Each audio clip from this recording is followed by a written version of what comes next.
Welcome, everybody, to the C-Suite Marketing Perspectives podcast. I'm Steve McDonald, your host. We've got a real treat today. Randy Wootton is here.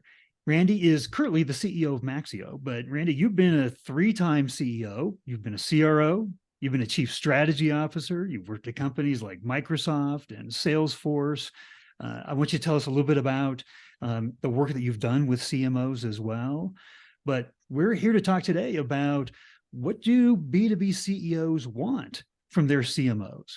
Here we are in 2023, right? And there's a lot that goes into this and the success of a company, and that's an important C-suite role.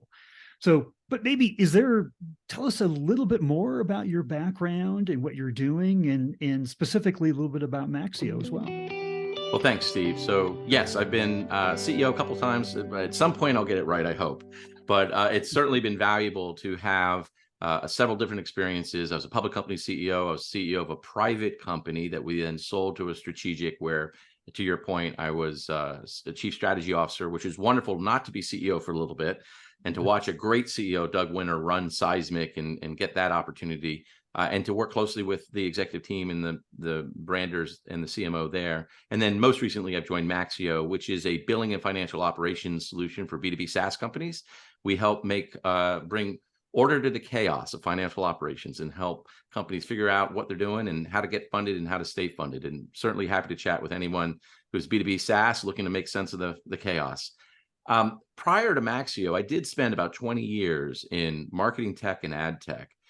From the early days of internet advertising, the company I started with, Avenue A, at the time claimed they invented the action tag, which led to all the targeting and was a customer targeting product manager, and then was selling technology and working to marketers and marketing departments at agencies and advertisers for 20-something years. And so it was great. It was a great experience. So I had, to your point, the opportunity to meet a lot of marketing professionals at different stages in their careers, and fortunately get to work with some great CMOs, both B2C and B2B. Well, I think you're probably uniquely qualified to answer the question, what do CEOs want from their CMOs? And you talked about, before we hit the record button, you've got a view of the evolution of the CMO and where they've arrived at here today.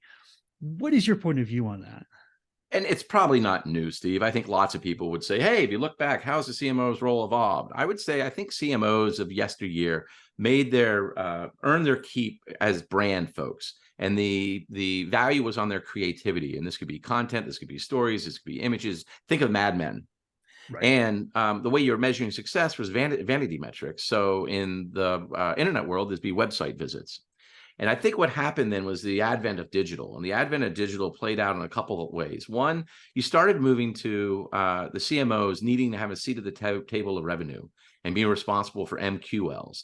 And so it was a combination of the technology and the data to help you understand how those website visits converted to leads and how they get dropped into the funnel. And then what is the set of content that you're and engagement strategies you're using to engage those leads, to convert them. And so I think that's phase two, is partner with the CRO to drive a pipeline. And that tension between pipeline, who's responsible for it, and we don't have enough, you point at each other. I know as a CRO, I used to say that to my CMO, where are my Glengarry leads? What are you doing? You're not doing enough. So that's phase two. So first incarnation is brand. Second incarnation is like tech and data. Third incarnation, I think, is around really thinking about MQL versus SQL, where you're moving from the partnership to creating marketing, so MQLs, to SAOs. So with my head of marketing today, we only talk about SAOs, dollars per SAOs, and MQLs it's interesting, but it's not relevant to the outcomes. And I think that's where a head of marketing moves from being part of the CRO table to being part of the C-suite. And starting to help understand, how do you allocate dollars across these different initiatives? So what do you invest in marketing versus what do you invest in BDRs versus what do you invest in additional sales, content, training, et cetera. So now the fourth phase, I think we're broaching on, which is really around B2B marketers focus on customer marketing. So especially in a time of a recession, it's easier to sell into your current customers where you already have an MSA, you already have a foothold, you already have someone who likes you, And so if you're able to demonstrate value to that customer, hopefully you'll get the upsell, the expansion, or the case study or something. And so I do think that evolution from the heady times of growth at all costs to now we're in this efficient growth world where you've got to look at your current customer base and commercialize it with your head of customer success. So I think to your point, what do we want from a CMO? I think there's a couple. Number one is be focused on value. How are you demonstrating value versus just creative stories and images and great ads? Number two is this interconnectedness with the C-suite. So with the CRO building out the marketing sales funnel, and then with the CCO or the head of customer success is building out this customer expansion motion. And then with one of them working on the partner marketing. The third thing I would say beyond being part of the E-suite and really leaning into solving business problems is when I think about marketing, there's probably 11 different sub-functions that you could be working on. I think one of the cores is the head of marketing really has to understand. It's like everyone has to know the customer, but the head of the marketing has to be in the head of the customer. They got to know them, our persona. They got to know what their needs are. They got to almost be like a psychologist so that when they're building content, it's compelling content. It drives people from sitting on the side of the game to getting all in on the game. And that's a marketing thing. And it's really hard. We did some work around our positioning in the spring with a company called Firebricks, which I cannot more highly recommend. It was awesome. But just the way they helped us define the problem we're going after, and then doing the research with our target personas, which are primarily CFOs or heads of finance, and really trying to find out if the messaging that we were putting, so the positioning and the messaging was going to resonate, that was going to compel them to take that next step to engage with us in a conversation. I mean, you have just set a mountain of really important things. And, one of the big things that I know that CMOs are thinking today is I have to be, along with the C-suite, the rest of the C-suite, focused on revenue, right? Deep pipeline penetration. It's not about creating MQLs, throwing it over the wall anymore, and then somebody else takes care of it, right? So that's really, really super important. But what you just got into there was adding value to the company. And adding value to the company is more than that pipeline penetration. Adding value to the company is about how the company is actually perceived, right? This expertise, this trusted advisor status, right? Yep. What's your perspective on that, right? In terms of, because if you do that and you do it well, right, it has a halo effect over everything. Yeah. Because advisors, guess what? They make better products too, right? So the rising tide lifts all boats. But in terms of what you want from a CMO in adding value to the expertise of the company, how do you think about that? Yeah, I think it's interesting. I think look,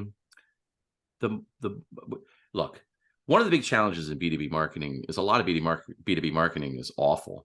And that's because you can put up any website, you can put up any copy, there's zero cost to produce. Why is TV advertising so great? Is because it costs $1 million for a Super Bowl ad.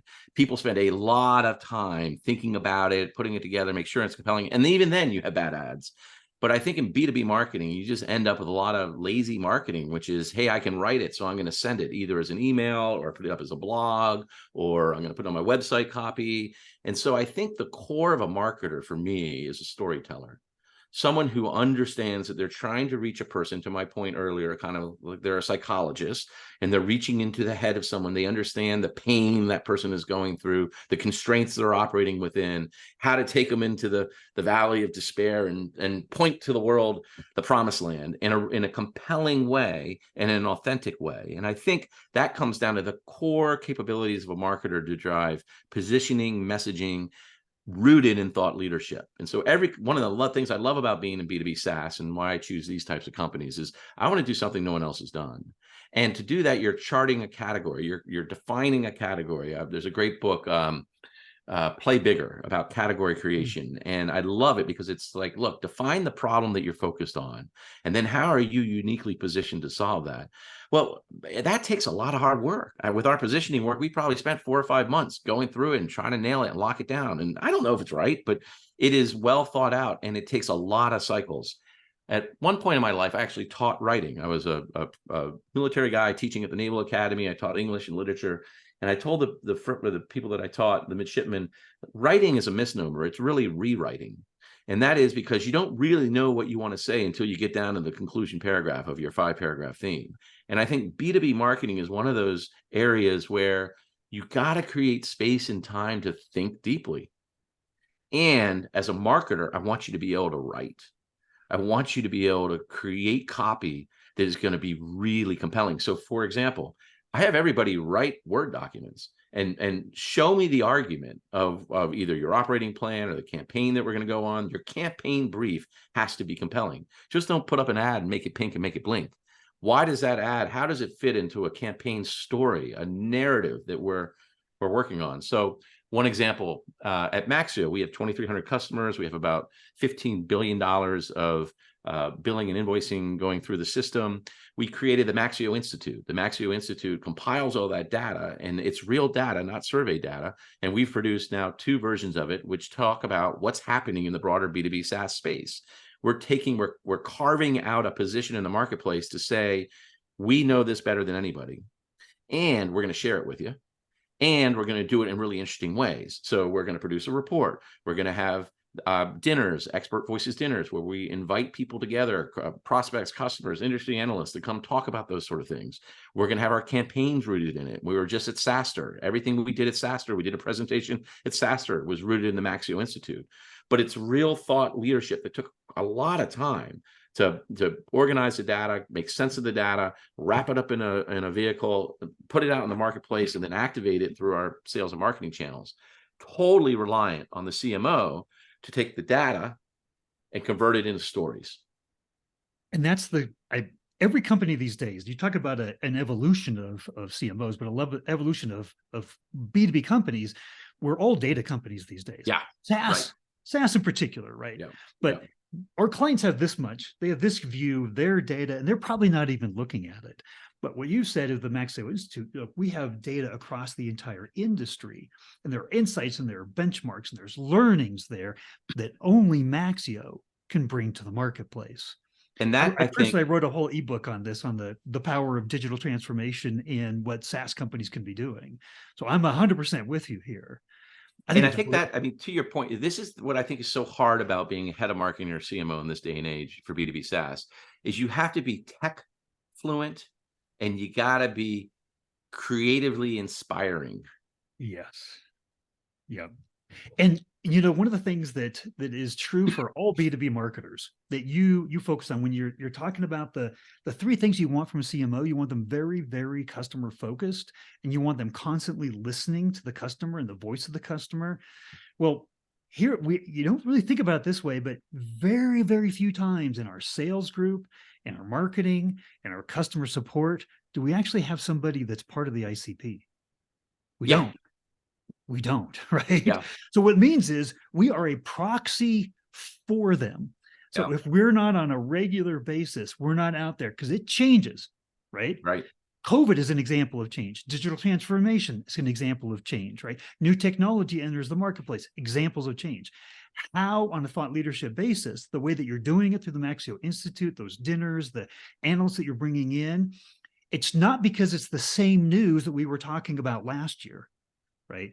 There is change and transformation that's happening all the time. So if the CMO that's running marketing in the organization and working with sales and that content that keeps that ABM process alive and adding value, if we're not on top of what's happening in the marketplace and how it's impacting the risks and the problems that our ICPs are addressing, then we're going to fall behind, right? Yeah, I think that's right. I think what I would offer, this is one of the fun things about being, again, in technology, is it's constantly evolving. And so your thought leadership, I think if you're onto a topic, which is one that is compelling, you can mine it for a long time. Yes. Yeah. And you just keep coming back to it, because you don't want to just throw a bunch of stuff against the wall and spray and pray and hope someone pays attention. It's almost that the discipline of saying these are the three things that matter, and you've got to make a bet. You got to make a couple of bets, and then you got to commit energy and effort to building the point of view, and then commit energy and dollars to activating that through campaigns, and commit efforts across the marketing team to coordinate that execution. So certainly you want to be evolving it, but you do want to make a couple of bets and say, we're going to do this over the course of the year. We think these are the three things that we can opine on, because either we're like the system of record for billing and invoicing, like no one else is going to have that. So we can own that corner of the room. We're not going to be talking about content like Seismic, like they could own the corner of room around content distributed through sales. And so understanding what your core value prop is and where you have a moat and a wall, right? Like how do you build your moat and wall? But the CMO, again, they're not building the moat and the wall. What they're building is telling the story about the castle. But they should be helping the rest of the organization say, I'm going to help you test what is the right moat, the right wall, the right totally. way. Yeah, 100%. Yeah, you're right. You are right. I think that yeah, and that's the challenge of the head of marketing, right? Is you have all of these. I think of it as it's like it's the hardest job in some ways, because you have all of these different functions that report to you, from content, demand gen, product marketing, lead gen, brand, social media, comms, etc. And I think one of your opening questions was, what do CEOs want from CMOs? What I would say is the CMO has to understand the stage of the company, the context in which the company is operating in, the type of CEO they have, and how does that CMO augment that CEO for that next stage of growth. So if you're in a turnaround situation, that's really different than if you're in hyper growth. If you're sort of retrenching to own a specific segment in one market versus opening a new market. If you're going, so we sell to B2B SaaS, and I am focused on CFOs, heads of finance, early stage founders, and CEOs. Those are our only three personas within that one ICP. I talk to analysts and investors, and they're like, oh, Randy, you should go over here in this segment, in this TAM. And I'm like, totally get it, but we got to land this first. And so with my head of marketing, we talk about, how do we go after these guys and know we've got it right before we open up and go someplace else? But I think sometimes what happens with CMOs and CEOs is they have different skills and experiences and different expectations for what's needed at that moment in time for the company. I'm going to ask you a question that I didn't set up, and so I don't throw you for a loop here, right? But it's well documented, right? COVID accelerated this. In B2B sales, the trend is towards self-serve, right? Right now, B2B buyers, they're deciding they're 70% or so of the way through their research before they ever want to talk to somebody in the organization. So the thought leadership that you're talking about, right? That's sparking conversation earlier in the process. Because you're doing something highly valuable to them. You're bringing these communities of their peers and the analysts, and then the reports that only you have, and you're doing that in an interesting way. Here's my question. My point of view is that marketing is taking on a more significant portion of the sales process and role, because that's what our buyers want. They want to be able to do their research on their terms, on their time, before they ever talk to somebody, if they ever talk to somebody inside of the organization. That's the trend line that we're on. What's your point of view on that? Yeah. It's interesting. I don't know if it's taking on the sales role, because I think a sales role for me, more of the sales role, more of the sales role. So I think of for the sales role for me, because I've sold, right? At the end of the day, the sales role is you're in on a specific prospect, evaluating doing the discovery calls, finding out what the pain is, tailoring the solution, and doing the negotiation. I think that with marketing is helping on that front. It's ensuring that the people who are showing up, right? So it's like the buyer's journey. A buyer has to appreciate they have a problem.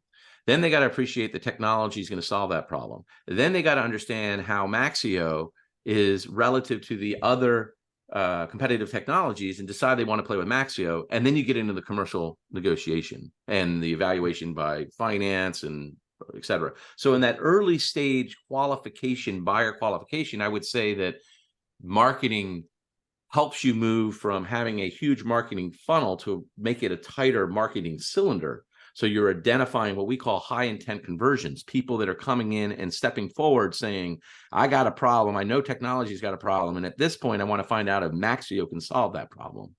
Right. Now, Right. that I think marketing is probably doing more of the lifting the water there than perhaps in the past when people might kick the tires to reach to a salesperson and say, give me a demo. Right. But to your point, this is why we launched a new website. We've now done 3 iterations of the website over the last 9 months to fill it with information that's structured in compelling ways, where if you come in from different angles, you can get the answer you want. It's almost like, to your point, buyers are they want their own journey. They want to pick their own adventure. And Right. so you don't have a little picture book where you can pick your own adventure, but your website becomes that. And so they jump in and they look at a product, then they look at a solution, and then they look at a resource because they want to find out if you have SDKs. And so your digital storefront, your website, has to be organized differently than it used to be, which is a bunch of brochureware. It has to get the right information, the right people at the right time, where they are in their consideration set, and make it super easy for them to move around and get the information they need as they're building up a point of view. But this is why, Steve, I think, going back to the point we were talking about, marketers, like, we launched this beautiful brand last year. And I think when you look at B2B SaaS, you have those brands that were designed by a product guy on a whiteboard. And then you got brands where you have real, genius brand people that help you create super compelling imagery.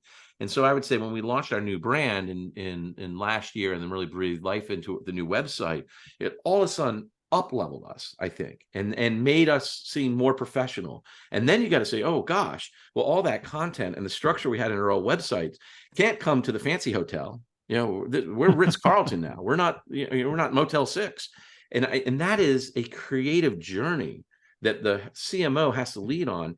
You also then have to have the UX UI understanding for how people engage, information architecture, and you have to have the compelling thought leadership, so that if you're in the demand creation phase and someone comes to your website, they got an easy way to engage with your content. So like our Maxio Institute growth report, how does that play in with the case studies? How does the blog reinforce it? So it's like, you got to have this real North Star around what you want your experience to be for the people coming to your site. What's your brand identity? What's your brand voice? And that permeates through your content. It permeates through your website experience. It permeates through your outreach. And if it's consistent, it's like, it resonates, right? And it creates a more, you're reaching the heart, right? It creates a more compelling engagement with things. If it's dissonant, it causes people to go, I don't know what the hell you're doing. It doesn't make sense, or you're trying to do too much. And going back to that idea of the head of marketing, CMOs, your chief storyteller, and the key piece of telling a great story is understanding what it is you want to tell them and doing it in a way that makes it really compelling. You can't understand. I just did a whole podcast episode on storytelling and how important it is, and how actually telling stories is 22 times more memorable than if you were just to say, kind of like in the demo, and here's what we do, and here's the features and the benefits, and right. So there's actual scientific proof behind storytelling and how important it is. And you've touched a number of times on part of that story, an important part of that story. Product marketing is a huge part of that story. Thought leadership is a huge part of that story. And I think where I was going and asking your opinion in terms of like marketing taking over a bigger portion of the sales process, not the core selling. I'm not saying that, but like Edelman LinkedIn, they did a study and they're like, hey, 90+% of C-suite consume thought leadership with the companies that they do business with. It gets you on a consideration list when you weren't there before. It expands the amount of services that they're purchasing from a company. So when we talk about marketing and the fact that they're consuming this thought leadership right earlier in that purchase process, in a world where they want to do it all themselves, right? They want that self-serve. So that to me is a factual reason because you can talk brand, you can talk thought leadership at this level, and you can kind of say that's long term, it's awareness, it's top of funnel, but thought leadership is actually very day to day, right? Yeah. That journey that you're talking about on the website and coming in, you have no idea if they're going to read that Maxio Institute report as part of the final decision making of what they're doing with your business, right?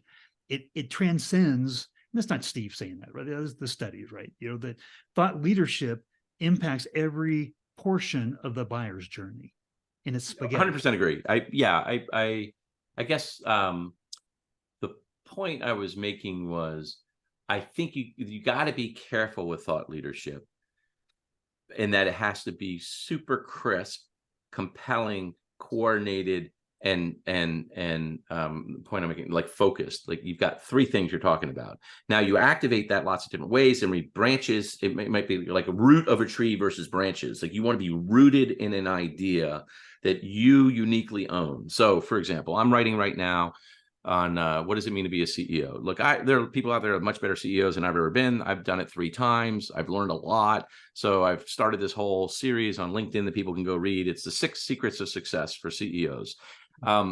I'm only writing about my experience. And so no one can kind of take that away from me. They can argue with me and say I'm not right, or here's a different type of secret. Right. But what is interesting is it's coming from a real place of, intellectual humility and authenticity around, look, I'd love to learn more about how to be a better CEO. So I think when you're thought leadership, it has to come from something you really know, either individually. So like what you're doing, your thought leadership right now about CMOs, right? For us, the thought leadership has to be rooted, and I think it has to be rooted in what is a compelling differentiation of your company.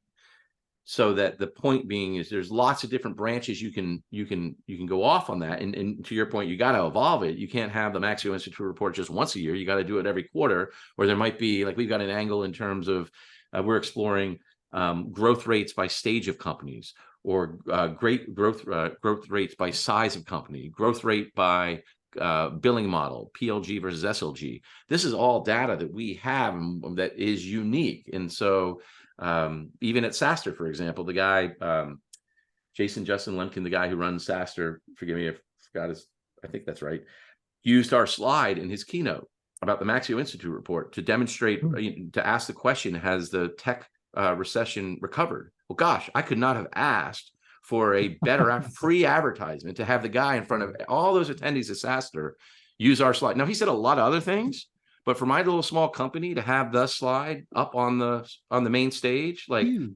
huge win. Absolutely. Congratulations. That's amazing. Thanks. But that comes from being rooted in the thing that we know better than anybody else, and then turning it into a story that people are like, oh gosh, I'm a Series A company and I'm $2 million. What's been happening over the last 6 quarters in terms of the growth rates? And you know what that story that tells me too is that you talked about a point of view, right? And every company has to have a point of view. It has to be unique. Yep. Forbes has said even it has to have a little bit of healthy dose of controversy, right? Sure. You can't be saying the same thing that everybody else is saying, Yeah. right? So when you talk about thought leadership, and it has to come rooted, right? I talk about it as a through line with the content that, our clients in the B2B industry. Your thought leadership has to have this point of view, that through line that runs through all of that content that supports everything you're doing, specifically the products, right? That ultimately that thought leadership has to support, has to tie into that pipeline penetration, where somebody's saying, okay, you guys are experts at this. What is it that you do? And I'm going to have a better perception of what it is. Like we said earlier, like, it's going to raise the perceptions of everything, including the product. So I love that. I love that point of view. Just one other story, which I think is hilarious, to your point around, you got to be provocative. So I did write an article to introduce this series, The 6 Secrets of CEO Success. And the article was, I'm a professional CEO and I can make founders' lives miserable. And it's my #1 post on LinkedIn, and it's a little controversial. Now, in it, I talk about why I can make people's lives miserable and when you need to hire a professional CEO and that sort of thing. But it was just interesting that I think it was the provocative title that got a lot of people sort of interested in, well, what does he mean by that? I'm a founder. I hate professional CEOs, or other business operators who want to be a professional CEO. Like, wait, what's happening? So I do think you're spot on. It's kind of like, you got to get this balance between original ideas. Just don't be part of the echo chamber, hitting other people's topics and not doing anything but maybe adding a little top spin. So it's got to be original. Yeah, in my point. So I think it's got to be rooted in data, right? You just can't opine. Number two is it's got to be a little, or number three, it's got to be a little provocative. And number four, I think it's got to be humorous. And I think if you land that balance between those four things in this day and age where people have like 3 seconds attention spans before they decide to invest another 15 seconds, or for this podcast, a half an hour, there's got to be something that has that balance across those four things. I'm 100% with you. The number one theme that we're running this year, it's getting like 17% click-through rates in our email marketing campaigns, and it's rooted in data, is why do B2B CMOs fail so quickly? Yeah, perfect. I mean, that's exactly right. And I think there's a lot of, I've heard somewhere, maybe this is public company, but I think it's true. Like the CMO's average tenure at companies 18 months. Yeah, it's half that of your role, CEOs, half of it. Oh, really? Yeah. Well, I think that goes back to the earlier conversation we're having. If you as a CMO, you either get a new CEO or you walk into a new job, the first thing you got to do is ensure that you're aligned around context of the business context, the stage and the objectives, and what marketing can do, because you can't do it all. You can't do all 11 of those things equally. So what does success look like for the head of marketing, and have almost an explicit contract with the CEO. For my heads of marketing, every function, I have them do a operating plan. And that operating plan is, what are they going to achieve over this year? What are the priorities? It translates into a scorecard with metrics they're going to be tracking, and budget that's associated with it. And we review it every month, every quarter. And at the halfway through, we go, okay, let's reflect on what we learned this half and make sure we're aligned going forward. And you have a document, an artifact, which captures what does success look like and how are you going to go achieve it. And it's written down. It's not in PowerPoint with a voiceover. It's written down. Yeah, and it's the line in the sand. It's no longer CMOs or we what we do. There's no attribution to it, right? It's just kind of we're making people aware and feeling good about the company, and it's all in that kind of never land. That's past. We're past that, and then to your point, the evolution of a CMO. Randy, we have covered a lot of territory here, but I'm going to ask you one last question. Okay. If there was a takeaway for the CMOs, the people that are operating as CMOs, head of marketing in their company, reporting directly to you, the CEO, what's your single bit of advice that you'd want them to take away from this podcast? Gosh, I think I just gave it. Was write the operating plan. Have a marketing strategy that translates into an operating plan, and ensure that you get buy-in from your fellow executives, because you're going to have dependencies on the rev ops person, the sales, the CS. Like the marketing person is dependent upon a whole bunch of people to be successful, and that you have that hard conversation with the CEO about trade-offs. Like right now, where my head of marketing runs our BDR team, and one of the things we're talking about is, where do we put that investment? And if I gave you an incremental $100,000, would you hire a new BDR, or would you put more money in digital? And the marketing person has to be able to say, hey, based on all the trends we've had, I think this is the bet. And what we're seeing in the marketplace now, to your point, everything's changing. As we come out of the summer doldrums, where do we want to be out in front? Where are we going to make that extra investment? And so I think the takeaway is the balance between heart and head, or data and creativity, and having it locked down on a piece of paper where you can get aligned on what success means. I have to tell you, I want to talk more, but I think we'll probably save that for a version 2. Awesome, Steve. Well, I enjoyed it. I love marketing. I miss talking to my CMO friends. It's one of the things I have a lot of passion about. You can obviously tell. And I think it's one of them. It's the art and science of marketing, right? It's just one of these functions where you get to be both super creative, and you are required to use data to make decisions. It's just awesome. Well, if people had follow-up questions, putting up a link to your LinkedIn profile, would that be good? Totally. LinkedIn profile. That's where you can read some of the articles I've written. And if you're interested in being a CEO, read the articles and give me some feedback. I'd love to hear. And then email randy.wootton. It's WOOTTON @maxio.com. But you can find me, and I'm happy to always spend a minute or two chatting with folks if they have questions or want to learn more.